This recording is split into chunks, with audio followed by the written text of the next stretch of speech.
تو آپ کی الخدمت فاؤنڈیشن نے سب سے پہلے وہاں پہنچ کر انسانوں کا، اس دکھی انسانیت کا ہاتھ تھاما ہے۔ ملک کے اندر زلزلے ہوں، سیلاب ہوں، ارضی و سماوی آفات ہوں، بیماریاں ہوں، یا چولستان اور تھر کے اندر بلکتی انسانیت ہو، ان سب کے امیدوں کا مرکز الخدمت فاؤنڈیشن ہے۔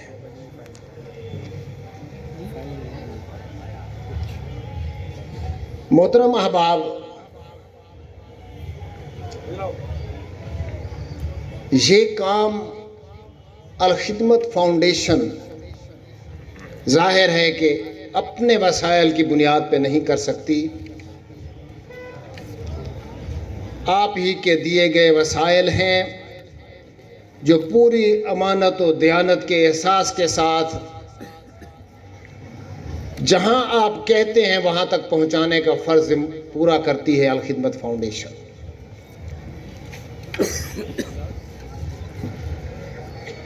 اور میں نے آپ کے سامنے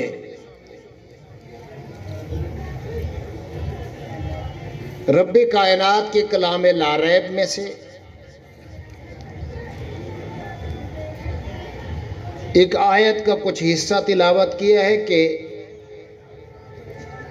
اس کائنات کا بادشاہ، تمام خزانوں کا مالک، سب کچھ عطا کرنے والا، پتھروں کے اندر کیڑوں کو روزی فراہم کرنے والا اور انسانوں کو بھی بے حد و حساب عطا کرنے والا، کہ جن کو پتہ ہی نہیں ہوتا کہ ہمارے پاس کتنے اللہ رب العالمین نے ہمیں رزق دیا ہے، کتنے وسائل ہیں، کتنا مال و دولت ہے۔ اس رب کا فرمان ہے کہ کون ہے جو اللہ کو قرض دے، قرض حسن دے، اور وہ ان تمام آسمانی اور زمین و خزانوں کے مالک کی طرف سے اسے بڑھا چڑھا کر واپس لوٹا دیا جائے۔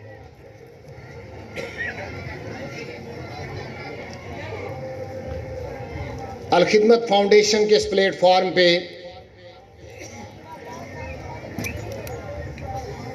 آپ نے سماعت فرمایا، اور میں نے بھی،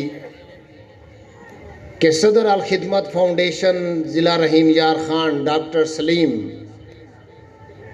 صاحب نے یہ کہا کہ میں کچھ مانگنے نہیں آیا ہوں۔ انہوں نے کچھ واقعات آپ کو سنائے۔ احباب گرامی، میں مانگنے آیا ہوں، اس لیے مانگنے آیا ہوں کہ انسانیت کہ جو اس وقت دکھی ہے، اس انسانیت کی خدمت میں آپ کو آپ کے صدقات کے ذریعے شامل کر کے اللہ کی ابدی جنتوں کی بشارت رسول اکرم صلی اللہ علیہ وآلہ وسلم کی زبانی دے دی جائے۔ رسول اللہ صلی اللہ علیہ وآلہ وسلم نے فرمایا کہ تم میں سے سب سے بہتر وہ ہے کہ جو انسانوں کے لیے نفع مند ہے، جو دوسروں کے لیے نفع مند ہے، وہ سب سے بہتر ہے۔ اور ساتھ یہ بھی فرمایا کہ بھلائی اور خیر، اچھائی کی ترغیب دینے والے کے لیے بھی اتنا ہی اجر ہے جتنا اس بھلائی اور نیکی کرنے والے کا اجر ہے۔ رسول اللہ صلی اللہ علیہ وآلہ وسلم نماز فجر کے بعد مسجد نبوی کے اندر تشریف فرما ہے۔ ایک مسافر حاضر ہوتا ہے اور عرض کرتا ہے کہ اللہ کے رسول، نہ کھانے کو کچھ ہے، نہ پہننے کو کچھ ہے، ضرورت مند ہوں، میری مدد کی جائے۔ رسول اللہ صلی اللہ علیہ وآلہ وسلم نے نظر دوڑائی، جناب عثمان غنی رضی اللہ تعالی عنہ وہاں پہ موجود نہیں تھے۔ آپ نے اس مسافر کو عثمان غنی رضی اللہ تعالی عنہ کے گھر کی طرف روانہ کیا اور اسے کہا کہ عثمان کو کہنا کہ مجھے رسول خدا نے بھیجا ہے صلی اللہ علیہ وآلہ وسلم۔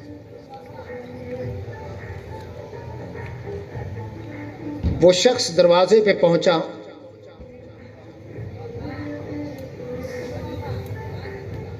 اندر سے جناب عثمان غنی رضی اللہ تعالی عنہ کی آواز باہر دروازے تک سنائی دے رہی تھی کہ ہر سو اجالا پھیل چکا ہے اور ابھی تک چراغ جل رہا ہے۔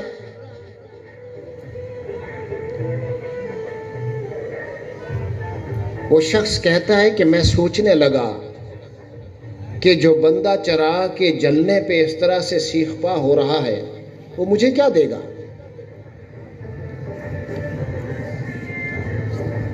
تھوڑی دیر کے بعد عثمان غنی رضی اللہ تعالی عنہ تشریف لائے۔ اس مسافر نے اپنا مدعا بیان کیا۔ عثمان غنی نے اس کا ہاتھ تھاما اور اس کی کہانی اور بپتا سنتے سنتے مدینہ کی گلیوں میں سے ہوتے ہوتے مدینہ سے باہر آ گئے۔ وہ کہتا ہے میں نے سوچا کہ پہلے ہی میرا گمان یہ تھا کہ یہ شخص مجھے کچھ نہیں دے گا، اور اب تو یہ بات ثابت ہونے چلی ہے کہ مدینہ سے اپنے گھر سے دور لے جا رہا ہے مجھے، یہ کیا دے گا؟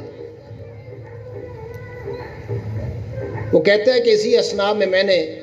یہ دیکھا کہ دور سے کہیں سے گرد اڑتی ہوئی نظر آ رہی ہے اور ایک قافلہ وہاں پہ آیا ہے، اونٹوں کی ایک لمبی قطار ہے جو سامان سے لدے ہوئے ہیں، اور اس قافلے کا جو سالار ہے وہ آگے بڑھ کے جناب عثمان غنی کو کہتا ہے کہ جناب اس دفعہ تو بہت منافع کمایا ہے۔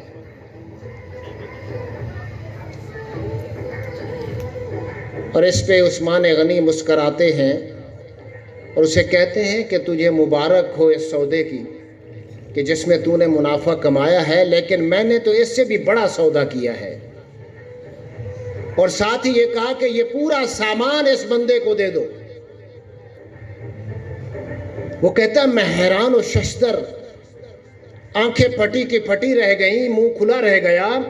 تکے جا رہا ہوں عثمان غنی کے چہرے کی طرف کہ وہ شخص جو گھر کے اندر جلتے ہوئے چراغ پہ ناراض ہو رہا تھا، کیا وہی ہے کہ جو اتنی بڑی تعداد میں اتنی بڑی مقدار میں مال مجھے میرے سپرد کر رہا ہے؟ مجھ سے رہا نہ گیا، سوال کیا کہ عثمان، میں نے اپنے کانوں سے سنا ہے کہ گھر میں تم جھگڑا کر رہے تھے کہ روشنی پھیل چکی ہے اور ابھی تک چراغ جل رہا ہے، اور یہاں پہ میں مشاہدہ کر رہا ہوں کہ اتنا سامان آپ مجھے دے رہے ہیں، سمجھ نہیں آئی۔ تو جناب عثمان نے کہا جو کچھ وہاں سنا تھا وہ بھی درست تھا، جو یہاں پہ سنا ہے یہ بھی درست ہے، فرق صرف اتنا ہے کہ چراغ کے اندر جلنے والے تیل کا حساب میں نے اپنے رب کو دینا ہے، اور یہاں جو کچھ میں تمہیں دے رہا ہوں اس کا حساب میں نے اپنے رب سے لینا ہے۔ من یقرض اللہ قرضا حسنا، کون ہے جو اللہ کو قرض حسن دے؟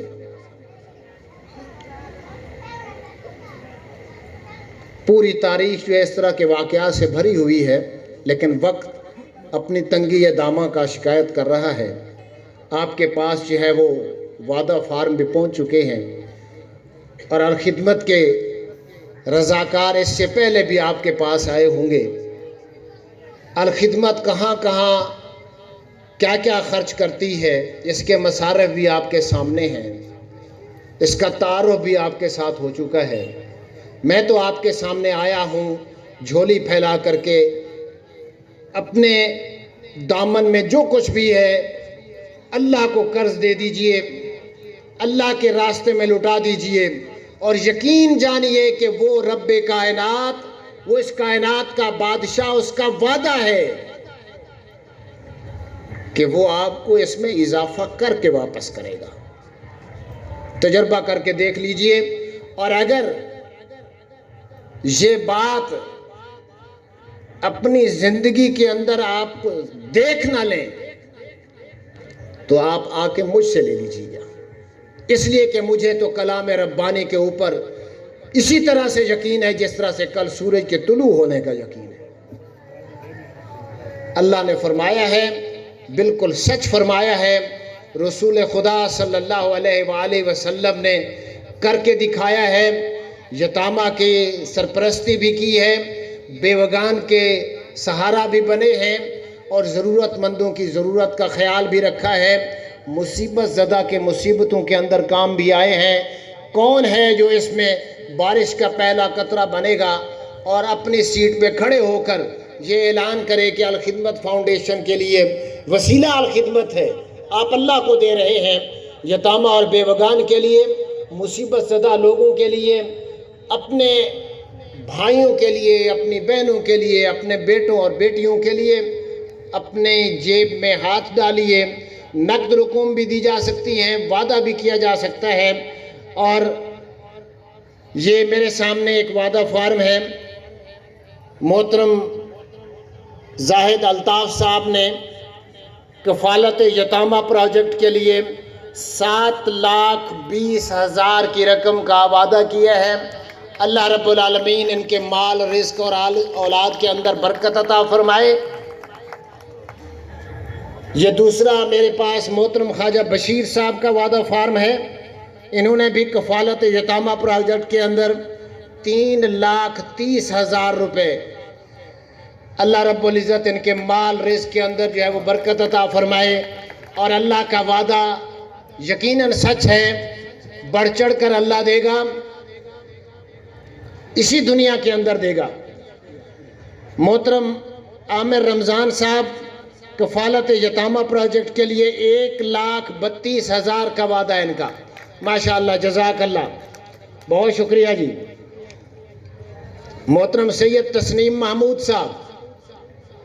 انہوں نے جنرل فنڈ میں 1,20,000 روپے دیے ہیں، اللہ رب العزت ان کے مال میں برکت عطا فرمائے اور اس دنیا کے اندر اس کا بہترین اجر عطا فرمائے، اور ساتھ ہی قیامت کے روز بھی انہیں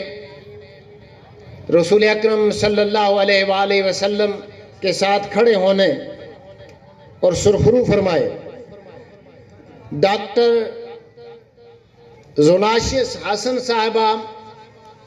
میری اس بہن نے، میری اس بیٹی نے نقد کیش دیا ہے